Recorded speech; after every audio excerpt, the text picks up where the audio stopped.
Ayant appris à monter, beaucoup de cavaliers ambitionnent d'acheter un cheval et de le loger à la maison. Entretenir et soigner un cheval est une occupation à plein temps. La décision d'acheter ou de loger son cheval à la maison peut être lourde de conséquences, surtout si l'on n'est pas aidé.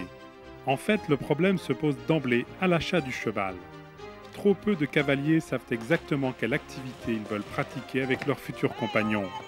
En conséquence de quoi, ils achètent souvent l'animal sur un coup de tête et rencontrent de nombreux problèmes. Si l'acheteur désire pratiquer la compétition de saut d'obstacle, de dressage, de crosse, voire d'attelage, la meilleure solution consiste à prendre contact avec un professionnel du commerce, le marchand de chevaux. Un marchand de chevaux généralement fait énormément de kilomètres pour trouver ses chevaux et donc sélectionne beaucoup parmi le nombre de chevaux qui sont à vendre. Donc en arrivant chez un marchand, vous arrivez, vous essayez peut-être 5 ou 6 chevaux qui peuvent correspondre à ce que vous cherchez et vous les essayez dans de très bonnes conditions, dans la mesure où en principe il y a des bonnes installations pour essayer, vous avez des bons sols, un parcours d'obstacles qui est monté et vous pouvez essayer les chevaux plusieurs fois si vous le désirez. Vous avez des services vétérinaires qui sont là pour faire les visites si vous le désirez aussi. Je pense que le marchand de chevaux, étant généralement cavalier lui-même, pour mon cas c'est ce qui produit, je pense qu'on arrive tout à fait à cibler ce que recherche le client et justement de l'orienter vers une qualité de chevaux qui va lui correspondre et non pas faire n'importe quoi et lui faire acheter quelque chose qui ne va pas aller. Je pense qu'au contraire, le marchand de chevaux qui est cavalier arrive tout à fait, déjà généralement, les 3/4 des chevaux les 3/4, les 9/10 même généralement sont des chevaux que j'ai montés en concours ou que je connais bien donc si vous voulez, on arrive à cibler exactement le cavalier qui va être intéressé par ce cheval-là et qui va lui correspondre. Et puis il y a aussi une chose, c'est que, ayant pignon sur rue, si vous voulez, un marchand de chevaux ne peut pas faire n'importe quoi de vendre un cheval qui ne correspond pas au cavalier. Et de toute façon, il sait très bien qu'il y aura un retour si jamais ça ne va pas. Donc il faut absolument, dès la première fois, essayer de trouver le cheval qui correspond au cavalier. Et ça, je pense pour ça, il faut les avoir montés et les connaître sur le bout des ongles. D'avoir un cheval chez soi est une contrainte importante, dans la mesure où si vous l'avez chez vous, vous êtes obligé de vous en occuper quasiment 24 heures sur 24. Et que bien souvent, c'est très difficile de reproduire chez soi ce qu'on peut trouver dans des écuries de propriétaires ou dans des clubs, c'est-à-dire de retrouver des bons terrains, des bonnes installations et des manèges couverts, des choses comme ça, et surtout un encadrement par des professionnels qui est quand même très important, je pense, pour le bon suivi des choses. Alors donc, d'avoir un cheval chez soi, c'est possible, effectivement, mais il faut le faire, je pense, dans des très bonnes conditions. Certains cavaliers souhaitent acheter un jeune cheval déjà dressé afin de le faire concourir. Attention dans ce cas à être sûr des origines du poulain et du cavalier qui l'a débourré. Un jeune cheval doit être monté par un professionnel, surtout au début de sa vie, donc jusqu'à 6 ans à peu près, dans la mesure où il ne faut jamais les tromper, il faut essayer de les mettre en confiance le plus possible. Ce qui pour les amateurs est bien meilleur parce qu'ils retrouvent des chevaux qui sont en confiance et qui arrivent à faire des parcours peut-être un petit peu supérieurs que s'ils avaient été montés par des amateurs au départ. Donc ça, je pense qu'effectivement, il faut qu'ils soient montés par des professionnels. Et même l'idéal, c'est de ne pas sortir les chevaux trop tôt. Je pense qu'en France, on a un petit peu tendance à leur faire les 4 ans qui est un petit peu juste, que les chevaux sont encore en train de grandir, ils ont leur croissance qui n'est pas terminée. Et bien souvent, on retrouve des chevaux qui sont un petit peu fatigués quand ils ont trop fait de parcours à 4 ans et 5 ans.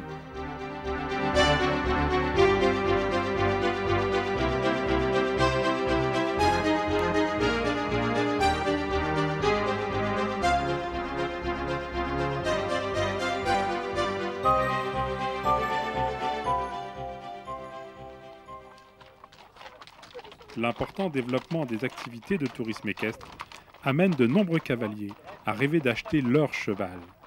Habitant souvent la campagne, le problème de l'hébergement est plus facile à résoudre pour cette catégorie de cavaliers que pour les citadins. Mais là encore, l'achat du cheval doit être fait sur les conseils d'un professionnel du tourisme équestre. Pour l'achat d'un cheval, il faut d'abord voir l'allure générale, voir l'abord qu'on peut avoir avec le cheval, savoir s'il coopère avec son cavalier, vérifier qu'il n'est pas un garrot trop prononcé, vérifier le dos, vérifier l'épaule et également les membres. Il faut des membres sains, il faut qu'ils marchent d'une façon normale, qu'ils ne soient pas gênés dans sa démarche. Les reins aussi doivent être comme on peut le souhaiter, c'est-à-dire supporter la selle comme il faut. Également bien vérifier les boulets du cheval et les jarrets. Il ne faut pas d'usure prématurée. Maintenant, toujours pareil, lorsque quelqu'un achète un cheval, il doit l'essayer lui-même. Et il doit prendre toutes ses précautions pour l'essayer même pendant plusieurs jours.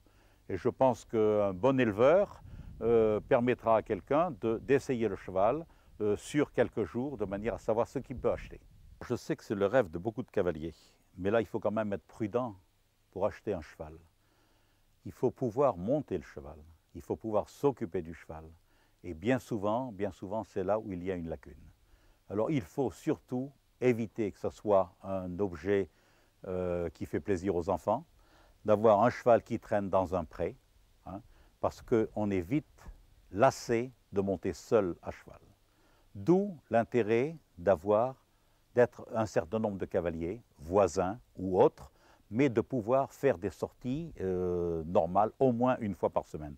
Ce qui donne un agrément et qui permet d'avoir le cheval chez soi. Autrement, c'est une catastrophe. On arrive à ce qu'on voit un petit peu partout, c'est un cheval qui s'ennuie dans les prés et plus personne ne monte ce cheval. À condition naturellement de ne pas acheter un cheval qui a passé la moitié de sa vie dans un box et de le mettre en pleine nature, en plein hiver. Là on risque d'avoir des pépins. Mais le cheval qui est habitué à être dehors peut très bien rester dehors. Ce qu'il faut éviter, c'est le box, et puis monter ce cheval le samedi après-midi et puis le dimanche. Là, c'est là où il y a des problèmes. Alors donc, si on peut sortir le cheval du box, d'accord. En avoir un dans un box, d'accord aussi, il faudra le nourrir d'une certaine façon. L'idéal, c'est le pré. Le cheval est un herbivore, il mange de l'herbe. Il faut de l'herbe et de l'eau. Il est intéressant, bien sûr, de prendre contact avec le vétérinaire, avec le maréchal ferrant pour l'achat d'un cheval. C'est toujours... on met toutes les chances de son côté. Lorsqu'on achète sur une foire, on ne sait pas à qui on achète. Il faut donc se méfier de ça. Il faut être sûr du vendeur. L'idéal est de pouvoir acheter chez l'éleveur qui, lui, connaît le cheval. D'un autre côté, il est préférable d'acheter un cheval neuf qu'un cheval qui a déjà fait de l'usage. Parce que très souvent, ce cheval qui a fait de l'usage a une tare qui est cachée et on ne s'en méfie pas au départ.